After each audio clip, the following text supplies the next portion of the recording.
우리 금요 돌파 기도회 잠시 여러분들과 나눌 말씀의 본문 시편 133편 보시겠습니다. 우리가 잘 아는 연합의 장이죠. 시편 133편입니다. 제가 읽어드리겠습니다. 눈으로 따라오시면 되겠습니다. 보라, 형제가 연합하여 동거함이 어찌 그리 선하고 아름다운고, 머리에 있는 보배로운 기름이 수염 곧 아론의 수염에 흘러서 그의 옷깃까지 내림같고, 헐몬의 이슬이 시온의 산들의 내림같도다. 거기서 여호와께서 복을 명령하셨다니 곧 영생이로다. 아멘. 우리가 연합에 대해서 나눌 때 단골 손님과 같이 등장하는 바로 성경의 장이 이 시편 133편입니다. 제가 이스라엘에 갔을 때 여기서 나오는 헐몬산을 실제적으로 가봤어요. 근데 이 참 재밌는 게, 아이러니한 게, 이 연합을 상징하는 이 산이 지금은 세 개의 나라가 국경이 겹쳐져 있는 곳입니다. 맞대고 있는 곳이에요. 그러니까 분열의 자리가 돼버렸어요. 그러나 주님께서 이 마지막 때에 그것을 온전히 회복하실 것을 믿습니다. 그런 물리적인 나라의 회복도 있을 것이지만 분명히 여기에는 영적인 놀라운 메시지가 숨겨져 있습니다. 먼저 우리가 좀 결론을 볼까요? 하나님께서 그 연합하여 동거하는 형제들 가운데에 결론이 뭡니까? 복을 명령하신다는 거예요.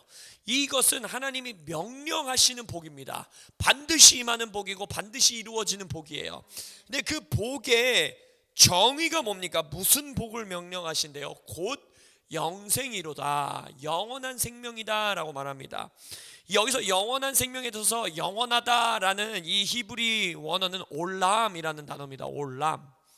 근데 이 올람이라는 단어가 바로 어디서 쓰이느냐, 처음 어디서 등장하느냐, 창세기 3장의 생명나무 기억나십니까? 선악과가 있었고 생명나무가 있었지요. 근데 선악과를 아담과 하와가 따먹은 이후에 저들이 생명나무까지 따먹고 영생할까 하노라 라고 말하죠. 거기서 똑같은 단어입니다.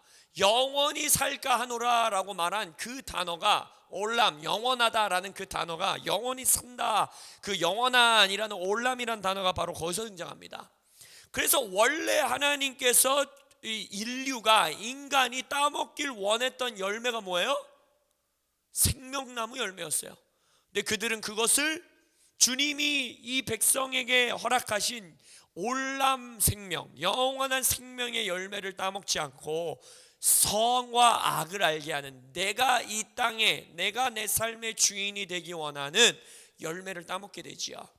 그러나 하나님께서, 처음과 마지막인 하나님께서 계시록에 넘어와 처음 창세기에서 인간이 실패했었던 하나님이 준비하신 그 복을 계시록 2장 7교회 에베소 교회에게 편지 쓰실 때 뭐라고 합니까? 이기는 자에게는 내가 어떠한 상급을 주겠대요? 생명나무 열매를 먹게 하는. 그래서 하나님께서 이제 주님의 백성들을 위하여 예비해 놓으셨고 창세 때부터 계획하신 올람의 생명을 그들에게 상급으로 허락하겠다라고 주님이 약속하고 계시다는 것입니다. 그 하나님께서 교회들에게, 이기는 자들에게, 하나님의 백성들에게, 인간들에게 주기 원하시는 올람의 생명, 그 복을 하나님께서 어디에 명령하신대요? 연합하여 동거하는 곳 가운데에. 그래서 연합은요, 여러분, 옵션이 될 수 없는 이유가 뭔지 아세요? 인간이 받아야 되는, 하나님이 알파요 오메가, 처음부터 끝까지 인간에게 계획하고 계시는 그 복, 그 열매가 바로 연합과 동거함이 있는 곳에 하나님이 명령하시기 때문에 교회 안에서, 주님의 백성 안에서의 연합은 절대 플러스 알파 사역이 될 수 없는 것입니다. 이것이 우리의 목적이요, 이것이 우리의 데스티니인 것입니다. 하나님이 우리에게 주기 원하시는 영원한 생명이 바로 여기에 있다는 거예요. 제가 오늘 금요 예배를 준비하면서 주님께서 이 시편 133편을 하이라이트 해주시면서 몇 가지를 붙들고 좀 기도하기를 원하신다라는 마음을 허락하셨습니다. 물론 우리가 지금 교회론을 계속해서 배워나가고 있기 때문에 주일에 우리 이 교회의 아주 중요한 기둥 중에 하나가 이 연합이고, 여러분과 더 디테일하게 이 시편 133편을 보는 시간이 있겠지만, 오늘은 짧게 여기 시편 133편에서 우리가 하이라이트 하면서 붙들고 기도하기 원하는 것들을 여러분들과 나누기 원합니다. 첫 번째는 우리가 이건 연합의 장이다 라고 말하는데, 잘 보십시오. 연합하여 동거함까지 나아가야 합니다. Dwell in unity. 연합을 하는데 함께 동거해야 된다는 거예요. 함께 산다는 게 무슨 말이에요? 함께 거주한다는 게 무슨 말이에요? 이것은 단순한 이벤트성의 연합을 말하고 있지 않다는 것입니다. 한 번의 모임, 한 번의 어떤 프로젝트, 뭔가를 하기 위해 모이는 연합이 아닌 거예요. 이거는 함께 사는 연합입니다. 함께 거하는 연합입니다. 그래서 여기에는 관계성이 있어야 되는 것이고, 시간이 있어야 되는 것이고, 역사가 있어야 하는 것입니다. 함께 걷는 여정의 연합을 주님은 말하는 것입니다. 이것을 명확하게 드러낼 수 있는 모습 중에 하나가, 지금 이 노래는요, 대제사장에 관한 노래입니다. 아론의 머리에서부터 수염을 통해서 옷깃까지 흐르는 그것을 묘사하고 있는 노래지요. 대제사장의 옷을 여러분들이 잘 아시는지 모르겠지만, 이것은 여러 벌의 옷이 아닙니다.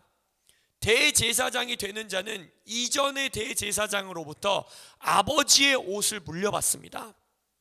레위 지파에서도 많은 제사장들이 있지만 대제사장은 딱 한 명이잖아요. 그래서 나에 있었던 이전 대제사장의 옷을 신임 대제사장이 물려받고 그 위에 기름을 붓는 것입니다. 그래서 기억해 보십시오. 1대 대제사장이었던 아론의 머리에 기름을 부어서, 그때 당시는 지금 이런 거 같이 그냥 조그만 기름 이렇게 바르는 수준이 아닌 거 알았잖아요. 정말 바켓으로 붓습니다. 이 묘사하고 있는 그대로 머리에서 수염이 덕지덕지 흘러서 옷깃까지 다 흘러갈 수 있는 양의 기름을 붓는데, 이전 세대에 스며들었던 기름, 그 이전 세대가 하나님으로 받았던 기름, 그 모든 것들이 스며들어 있고 역사가 있고 그 관계가 있고 그와 하나님과 나눴던 교제가 있고 대제사장으로서의 역할이 있었던 그 역사가 있고 관계가 있고 시간이 있는 그 옷을 다음 대제사장이 받는 것이에요. 그것이 바로 연합하여 동거함까지 나아가는 그 연합의 모습을 하나님께서 예언적으로 묘사하고 있는 그림이라는 것입니다. 그래서 이 레위 지파는 다 가족이잖아요. 그래서 이것은 가족과 가정의 세대와 세대를 잇는 연합의 모습을 우리가 첫 번째로 들여다볼 수 있는 것입니다. 나의 부모가 하나님과 걸어왔던 여정, 나의 부모가 하나님과 나눴던 역사들, 나의 부모가 하나님께 받았던 그 모든 기름 부으심들이 한 세대에서 끝나버리는 것이 아니라 나의 아버지의 세대에서 나의 자녀의 세대까지 흐르고 관계를 통하여서 그것이 전수되고, 내가 그것을 물려받고, 아버지는 자식에게 복을 끼치고 또 자식은 부모의 그 하나님과의 여정을 존중하는 그러한 놀라운 가정 안에서의, 세대 안에서의 동거함까지 이르는 연합이 이 코람데오 한 가정 가운데 넘치기를 예수의 이름으로 선포합니다. 두 번째는, 이 그림은요, 대제사장을 선포하고 있다는 것은 히브리서에서 나중에 말하는 것처럼 진정한 대제사장은 누구십니까? 예수님이시죠. 아론은 예수님의 예표인 것입니다. 대제사장으로서의, 여기서 아론의 머리라고 말하고 있는 건 결국 예수님의 머리에서부터 흐르는 기름이 예수님의 머리를 통해 흘러서 예수님의 몸, 우리 교회까지 흐르는 것을 지금 주님은 선포하고 계신 것입니다. 그래서 이 시편 133편은 또한 교회, 우리 한 교회의 온전한 몸된 연합을 선포하고 계신 성경장인 것입니다. 그래서 실은 교회가 지금 이 시대에서 잘못 오해하고 있는 것처럼 배움을 배우는 장이 아닙니다. 말씀 공부하러 오는 종교 클럽이 아닙니다. 교회는 철저하게 예수를 머리로 두고 있고 성령의 기름 부으심 가운데에 하나의 몸이 되고 하나의 가족이 되고 하나의 공동체, 하나님의 권속으로 일어날 때에 거기에 하나님이 바로 올람의 생명을 명령하여 주시는 것입니다. 그래서 교회는 가족인 것입니다. 우리가 성경을 말씀을 주일 예배 설교를 통해서 배웠던 것처럼 테오데르, 우리가 형제의 삶을 들여다보는 눈이 있어야 되고, 비오스를 나누는, 나의 생명을 뜯어서 나의 생명과 같은 빵 한 조각을 뜯어서 서로 나눌 수 있는, 서로의 인생에 개입해주며, 또한 레위기 19장 17절에서 18절 기억나세요? 너의 형제를 내 몸과 같이 사랑하라 라고 말했던 그 말씀 앞구절에 있었던 게 뭔지 기억나세요? 견책의 의무. 기억나세요? 우리의 몸에 공동체의 죄를 너희들이 담당하지 않기 위해서는 어떻게 해야 된다라는 거예요? 서로 잘못을 견책해야 된다라는 거예요. 그것은 무슨 말입니까? 너가 나의 삶에 개입할 수 있도록 나의 삶을 열어주는, 나의 삶을 열어서 너를 통해서 성령이 하시는 말씀, 너를 통해서 흐르는 성령의 은사, 너를 통해서 흐르는 성령의 분별을 내가 온전히 받아낼 수 있는, 내 이웃을 내 몸과 같이, 내 형제를 내 몸과 같이 사랑하는 교회, 그러한 교회로 우리 코람데오가 일어나기를 예수의 이름으로 축원합니다. 아까 하나님께서 올람의 생명을 계시록에서 에베소 교회에서 선포하시지요. 에베소 교회를 향한 편지 가운데에 이기는 자에게는 내가 생명나무의 열매를 먹게 하는 그 상급을 허락하겠다. 근데 에베소 교회에게 하나님이 권고하시는 게 뭡니까? 요구하시는 게 뭐예요? 첫사랑을 회복하라는 것이지요. 첫 계명을 회복하라는 것입니다. 결국 여기서 말하고 있는 올람에, 여기서 말하고 있는 동거하는 데까지 이르는 연합은요, 하나님 사랑, 이웃 사랑, 하나님 사랑, 형제 사랑, 인간 사랑이 회복될 때에만 우리는 교회 안에서 그 연합까지 나아갈 수 있는 것입니다. 첫 계명을 첫 자리로 가져가는 여러분 되시기를 예수의 이름으로 선포합니다.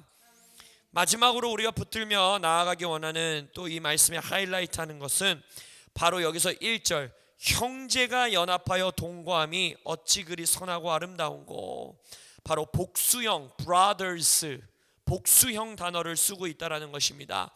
이것은 한 교회 내의 몸된 몸으로서의 연합뿐만이 아니라 교회와 교회의 연합을 주님께서 선포하고 계시다고 우리는 믿습니다. 그래서 우리가 지금 몸담고 있는 썬데이 크리스천이라든지 HIM 네트워크라든지 우리에게 허락하고 있는 이 몸과 몸이 서로 연결되어 또 하나의 큰 몸을 이루는 이 연합은요, 그냥 연합 사역, 또 하나의 플러스 알파 사역 옵션이 아닙니다. 하나님께서 창세 때부터, 창세기에서부터 마지막 때 이제 오메가를 선포하고 있는 계시록의 말씀까지 계속해서 인간에게 주기 원하시는 복, 인간의 데스티니, 인간에게 허락하신 유업, 교회에게 주기 원하시는 복이 뭐예요? 올람의 생명인 거예요. 우리가 소위 말하는 구원받아 영생을 입는 것, 그것이 인간의 창조 목적 아닙니까? 그래서 여기서 시편 133편에서 그 복을, 그 영생의 복을 하나님이 명령하시기 위해서는 반드시 있어야 되는 것이 교회의 연합, 교회 안에서의 연합, 가정 내에서의 연합. 근데 그 연합이 한번 그냥 아버지 학교 이벤트성 그거를 폄하하는 것이 아닙니다. 그것이 하나의 스텝이고 너무 중요한 거예요.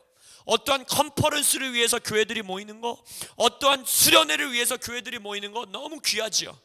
그러나 그것은 또한 우리가 반드시 알아야 되는 건 동거함까지 나아가는 연합은 아니라는 것입니다. 동거함까지 나아가는 연합은요, 삶이 있어야 돼요. 여정이 있어야 됩니다. 역사가 있어야 돼요. 관계의 주고받음이 있어야 합니다. 그래서 우리가 오늘 이 말씀을 좀 붙들고 기도하며 나아가기 원합니다. 첫째로는 우리가 보았던 것처럼 나의 가정 안에 세대와 세대의 관계의 흐름이, 시간의 나눔이, 역사를 함께 여정해 나감이, 동거의 연합함이 우리 가정 가운데 있어 세대와 세대를 흘러 기름 부으심이 전수되어지고 증가되어지는, 내 아버지가 받은 기름 위에 내가 기름을 붓는, 기름을 받는, 그래서 그 기름 부으심이 가계를 흐르며 흐를수록 더욱더 증가되는 역사 있게 하시고, 둘째로는 우리 코람데오 교회 내에 온전한 몸의 연합, 온전한 형제를 사랑하는 첫 계명이 첫 자리로 돌아가는 연합이 있게 하여 주시고, 또 셋째로는 교회와 교회, 우리의 형제된 교회들 가운데에 단순히 이벤트성 연합, 어떠한 집회를 위한 연합이 아니라 정말 여정을 함께하는, 정말 삶을 함께 나누는, 하나님 나라의 관계가 서로 오가는 코이노니아의 연합이 우리 썬데이 크리스천 연합과 HIM 연합 가운데 있게 하여 주옵소서. 그리하여서 인간을 처음 창조할 때부터 인간이 마지막 오메가에 이르기까지 하나님께서 우리에게 명령하기 원하시는 그 복, 올람의 생명, 영생을 우리가 이 땅에서부터 누리게 하여 주옵소서. 아멘. 그래서 이제 기도하며 나아가겠습니다.